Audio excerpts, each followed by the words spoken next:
برادران اسلام، پردہ نشین ماں بہنوں، رونق اسٹیج، حفاظ کرام اور پیر طریقت، السلام علیکم ورحمۃ اللہ وبرکاتہ۔ وعلیکم السلام ورحمۃ اللہ وبرکاتہ۔ الحمد للہ رب العالمین، والصلاة والسلام على سید المرسلین وعلى آلہ واصحابہ اجمعین، اما بعد فاعوذ باللہ من الشیطان الرجیم،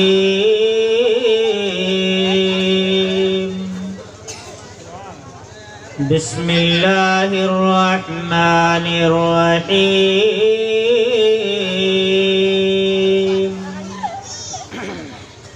ان الصلاة تنہی عن الفحشاء والمنکر، بے شک سبحان اللہ۔ آمنت باللہ صدق اللہ العلی العظیم، وصدق رسولہ النبی الامین المتین الکریم، ونحن علی ذلک لمن الشاہدین والشاکرین، والحمد للہ رب العالمین۔ آئیے ہم آپ سب سے پہلے حضور صلی اللہ تعالیٰ علیہ وسلم کی بارگاہ میں درود شریف کا نذرانِ عقیدت پیش کریں۔ درود پاک پڑھیں۔ اللہم صلی علی سیدنا سفینا سیدنا مولانا محمد بارک وسلم، صلو علیہ وسلم، صلاۃ و سلام علیک یا رسول اللہ صلی اللہ تعالیٰ علیہ وسلم۔ برادران اسلام، آپ حضرات کو بتانے کی ضرورت نہیں ہے کہ آپ کے ماتھے کی نگاہوں کے سامنے کون سی ہستی تشریف فرما ہے، اور آپ حضرات بہت خوش نصیب ہیں کہ بارہا حضرت کا نایاب بیان جو ہے سنتے ہیں، لیکن افسوس اس بات کا ہوتا ہے کہ سننا اور عمل کرنا،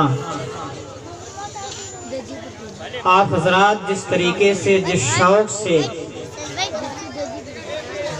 بیان سنتے ہیں، اسی طریقے سے اس پر عمل کرنے کی کوشش کریں۔ یہ بھیا تھوڑی دیر خاموش رہو، کیونکہ سننا بہادری نہیں ہے، اس پر عمل کرنا سب سے بہادری کا کام ہے۔ تو یہ جلسے روزمرہ جو ہم اور آپ کے درمیان میں ہوتے ہیں، ان میں کافی پیسہ خرچ کیا جاتا ہے، اور باہر سے علماء حضرات کو بلایا جاتا ہے۔ کس لیے بلایا جاتا ہے؟ بلانے کا مقصد یہ ہوتا ہے کہ جو تاریکی ہے اس تاریکی کو دور کیا جائے۔ جلسے کا مطلب یہ ہوتا ہے کہ لوگوں کو دین کی دعوت دی جائے، بتایا جائے ان کو، اور اس پر وہ لوگ عمل کریں۔ جب تبھی ہم اور آپ کا یہ جلسہ رب کی بارگاہ میں قبول ہوگا۔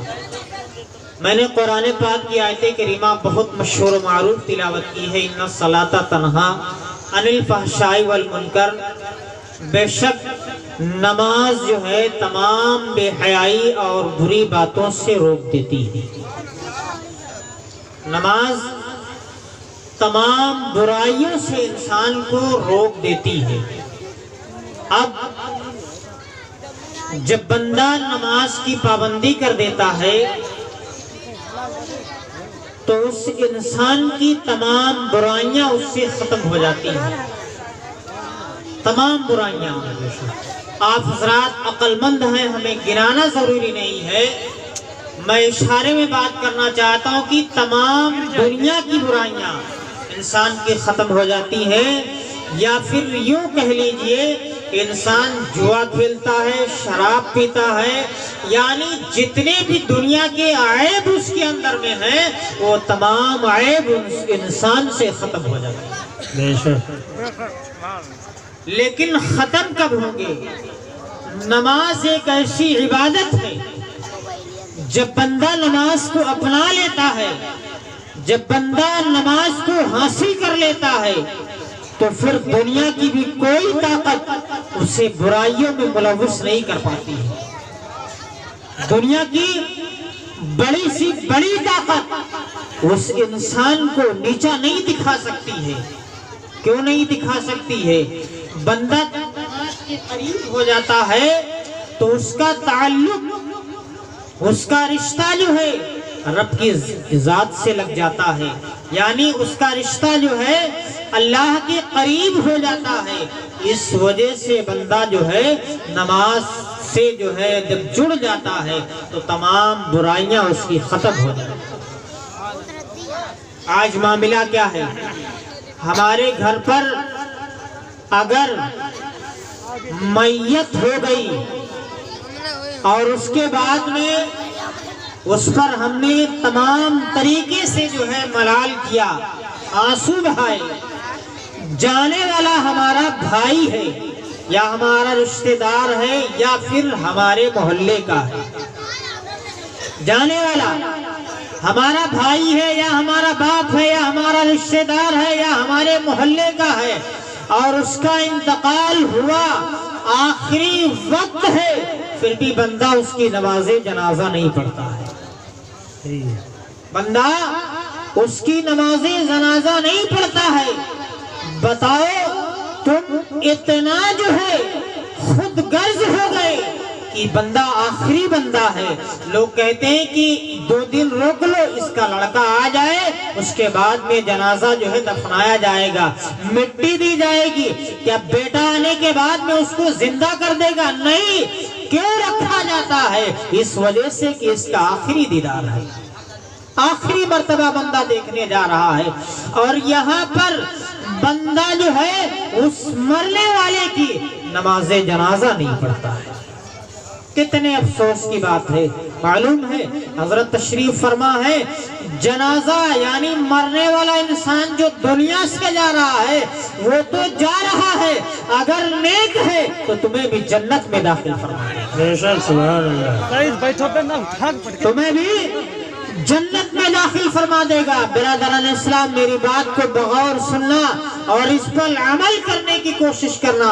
مرنے والا دنیا سے جا رہا ہے، اگر نیک ہے، حضور صلی اللہ تعالی علیہ وسلم کا فرمان ہے کہ بندے کو جس کا انتقال ہوا ہے تو انتقال ہو جائے، اس کے بعد میں جو بندہ اسے نہلاتا ہے اور نہلانے کے بعد میں جو ہے اس کو قبرستان لے جاتا ہے، نماز جنازہ پڑھتا ہے، مٹی دیتا ہے، اس کے لیے دعائیں مغفرت کرتا ہے، وہ بندہ اس طریقے سے ہو جاتا ہے گناہوں سے پاک و صاف جیسے بچہ ماں کے شکم سے پیدا ہوا۔ سبحان اللہ، سبحان اللہ، سبحان اللہ۔ اس طریقے سے وہ بچہ، وہ آدمی، وہ نوجوان ہو جاتا ہے جیسے کہ بچہ ماں کے شکم سے پیدا ہوا۔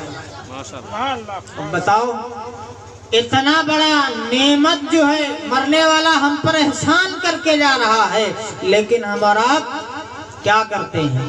ٹھنڈی ہے، نہا لیں گے تو زکام ہو جائے گا، سردی ہو جائے گی، لیکن جنازہ پڑھنے کی توفیق نہیں ہوتی۔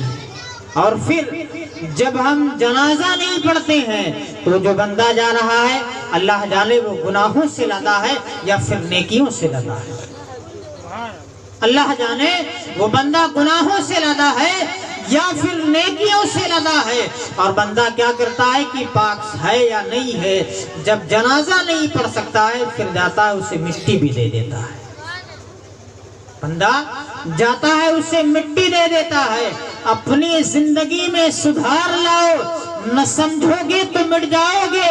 اے ہندی مسلمانوں، تمہاری داستان تک نہ رہے گی، داستان ہوگی۔ بے شک، یہ تمہارے لیے درس ہے، نصیحت ہے۔ میں نے خود اپنی آنکھوں سے دیکھا ہے ہمیں بہت افسوس ہوتا ہے اور کبھی کبھی بہت رونا آتا ہے۔ ایک واقعہ ہے کہ ایک آدمی تھا تو وہ نوجوان بچپنے سے لے کر جوانی تک عورتوں کے ساتھ میں رہتا، عورتوں کے ساتھ کھاتا، عورتوں کے ساتھ پیتا، یعنی تمام طریقہ اس کا عورتوں کا تھا۔ اور جب اس کا طریقہ عورتوں کا ہو گیا، وہ بندہ نوجوان مرد ہے لیکن اس کا پورا طریقہ عورتوں کی طریقے سے ہو جاتا ہے، تو اتفاق سے کچھ عورتیں بیٹھی ہوئی تھی، اسی میں ایک کہیں سے جو ہے سانپ آ جاتا ہے۔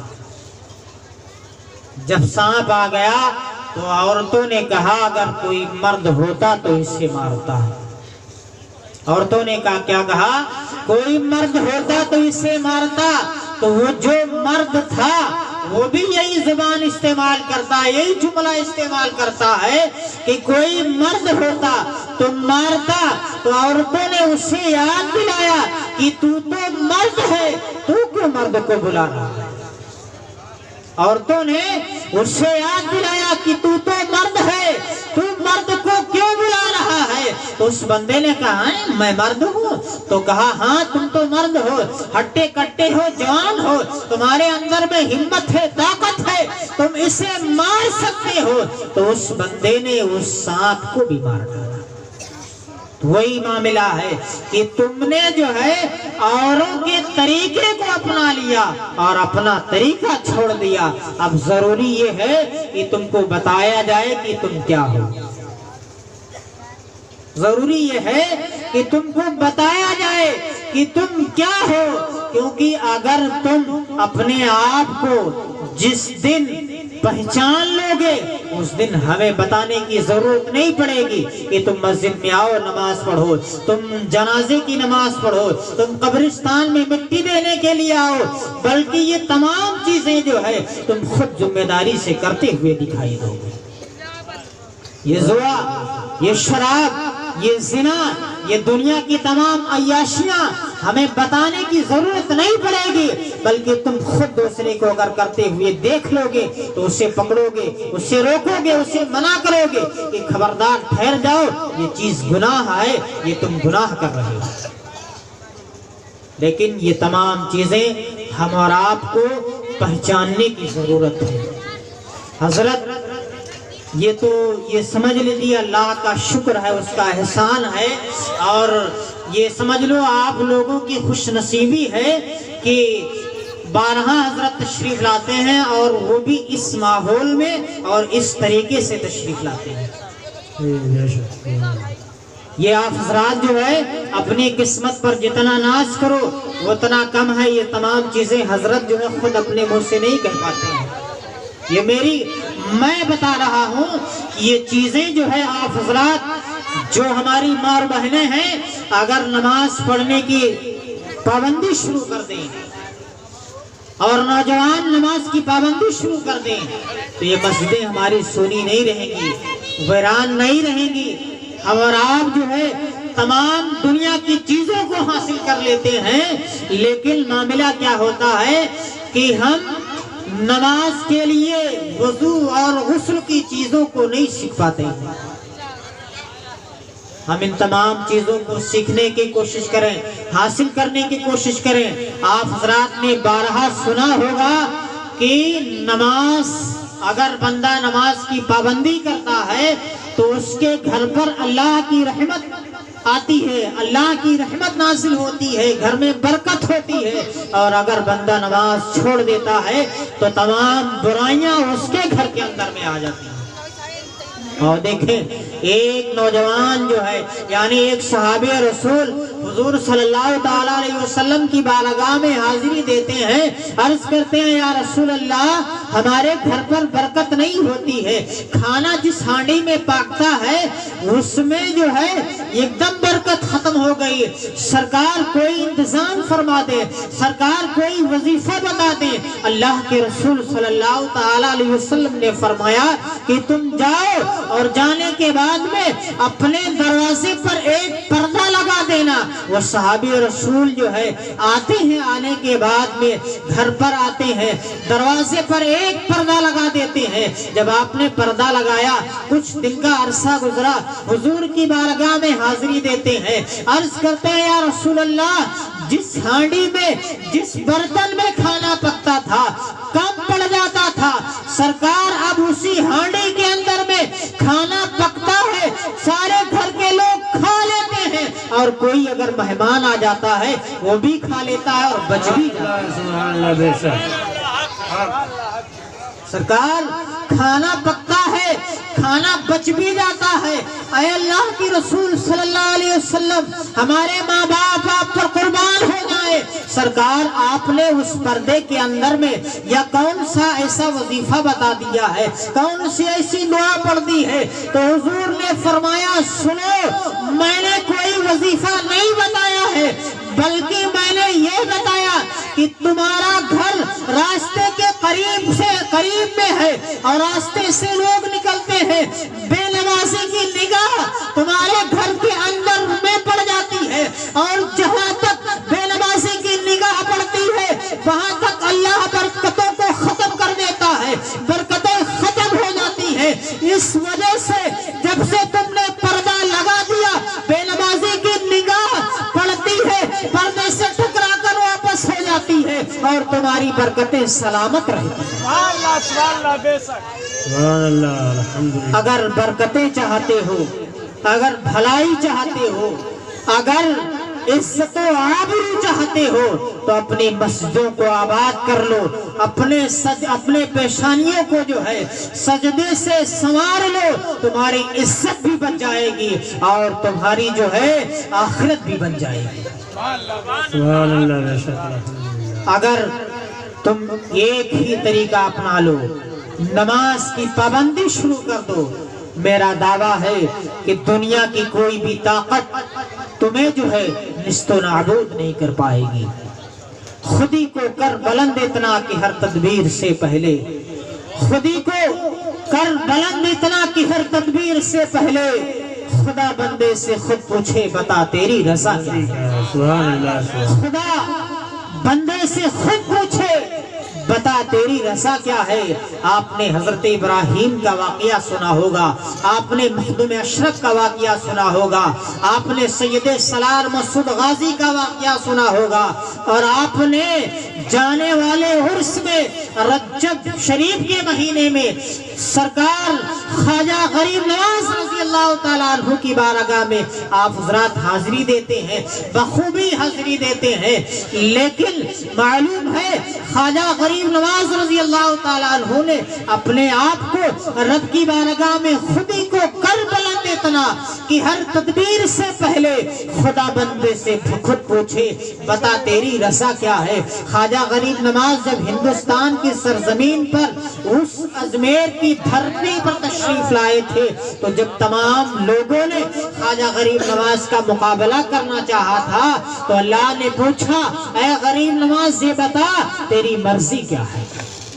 اے غریب نواز یہ بتا تیری مرضی کیا ہے، تو چاہتا کیا ہے؟ تو خواجہ غریب نواز جو مرضی رب کی بارگاہ میں کہہ دیتے اللہ تعالیٰ اسے پورا فرما دیا، کہیں زمین سے پکڑوا دیتا تو کہیں آنا ساگر کو ایک پیالے کے اندر لے لیتا۔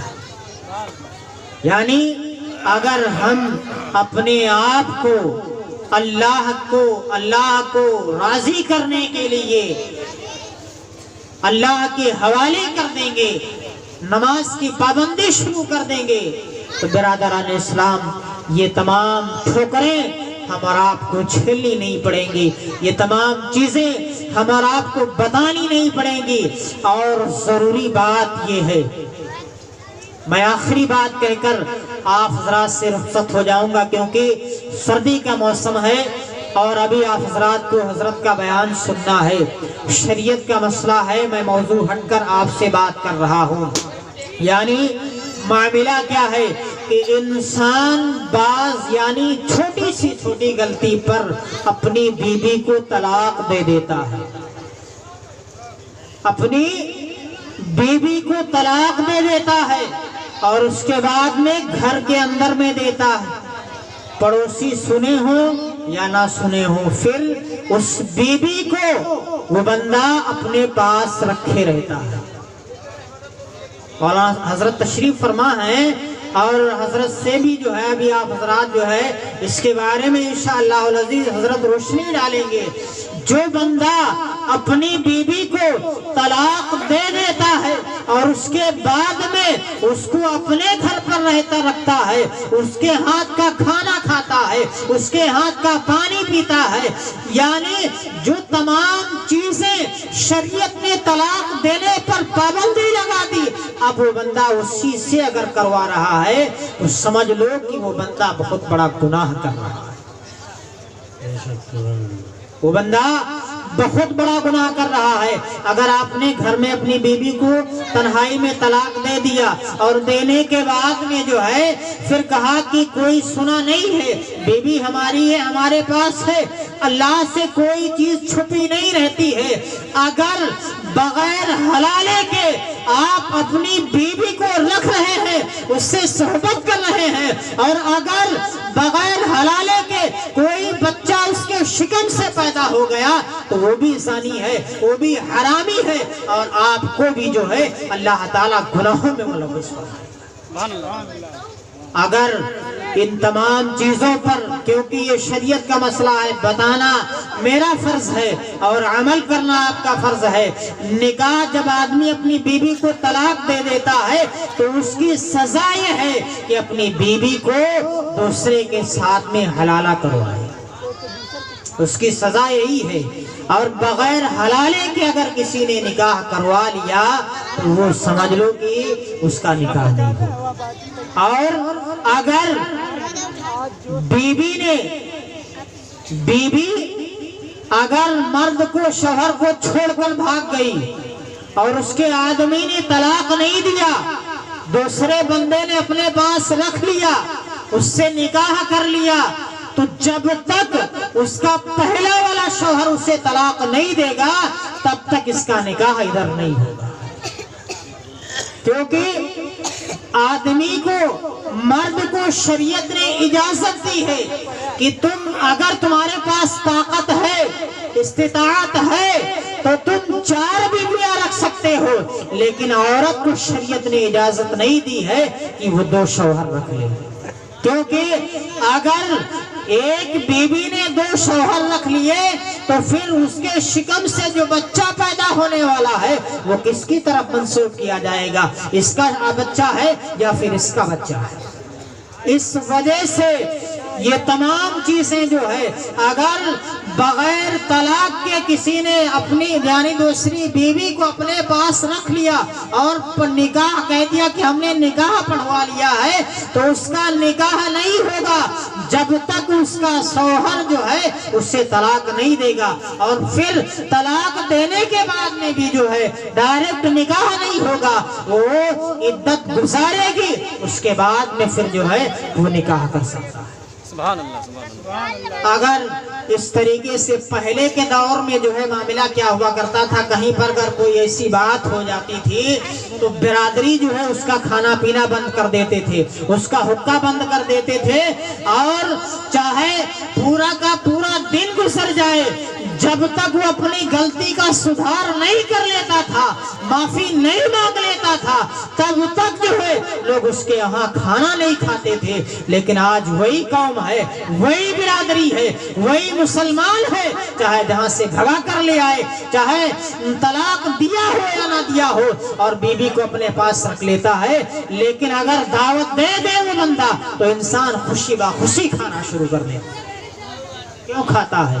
اسے اب جو ہے صرف اور صرف کس چیز کی ضرورت ہے؟ نان اور گوشت کی۔ شریعت کی ضرورت نہیں ہے کہ اس بندے نے کتنا گناہ کیا ہے، اس بندے نے کون سا ظلم کیا ہے، اس کو سزا کون سی ملنی چاہیے، یہ تمام چیزوں کی پرواہ نہیں ہے۔ لیکن یہ تمام چیزوں کی آپ حضرات پرواہ کریں، اور کیونکہ جب تک جو ہے آپ حضرات سدھار نہیں کریں گے تب تک جو ہے معاشرے کے اندر میں سدھار نہیں آ سکتا۔ ہم اور آپ ہم چاہے جتنی محنت کر ڈالیں، حضرت چاہے جتنا بیان کر ڈالیں، لیکن نہیں سدھرنے والے ہو۔ جب سدھرو گے جب تم عمل کرنے کی کوشش کرو گے۔ حضرت اگر ایک بات بتا رہے ہیں تو ایک بات پر عمل کرو، دوسرے دن دوسری بات پر عمل کرو۔ اس طریقے سے اگر تم اپنی زندگی کو سدھارنا چاہتے ہو، عذاب قبر سے بچنا چاہتے ہو، تو پھر اپنی زندگی کو سدھارو۔ اور یہ جو میں نے باتیں بتائی ہیں، خدا نہ خواستہ اگر کسی نے اس طریقے سے اپنی بیوی کو رکھا ہے تو وہ حضرت سے دوبارہ نکاح پڑھوائیں، اور اگر بغیر طلاق کے نکاح کے رکھے ہیں تو اس کا شوہر سے گزارش کریں تو اپنی بیوی کو طلاق دے دے، پھر نکاح کروائیں، کیونکہ یہ تمام چیزیں بہت بڑا گناہ ہے۔ یہ سمجھ لیجئے کہ یہ چیزیں جو ہے دین کو کھوکھلا کر دیتی ہیں، کیونکہ جب انسان گناہ کرتا ہے، زنا کرتا ہے، تو پھر انسان کے جسم سے چاہے مرد ہو چاہے عورت ہو، ایمان جو ہے نکل جاتا ہے، سائے کے طریقے سے ہو جاتا ہے، اور ایسے عالم میں اگر اس کا انتقال ہو جائے تو اللہ جانے اس کا ایمان پر خاتمہ ہوتا ہے یا پھر کس حالت میں ہوتا ہے۔ رب کی بارگاہ میں دعا ہے کہ اے مالک و مولا، جو کچھ بھی میں نے بیان فرمایا ہے آپ حضرات کو ان باتوں پر عمل کرنے کی توفیق و رفیق عطا فرمائے۔ وآخر دعوانا الحمدللہ رب العالمین۔ السلام علیکم۔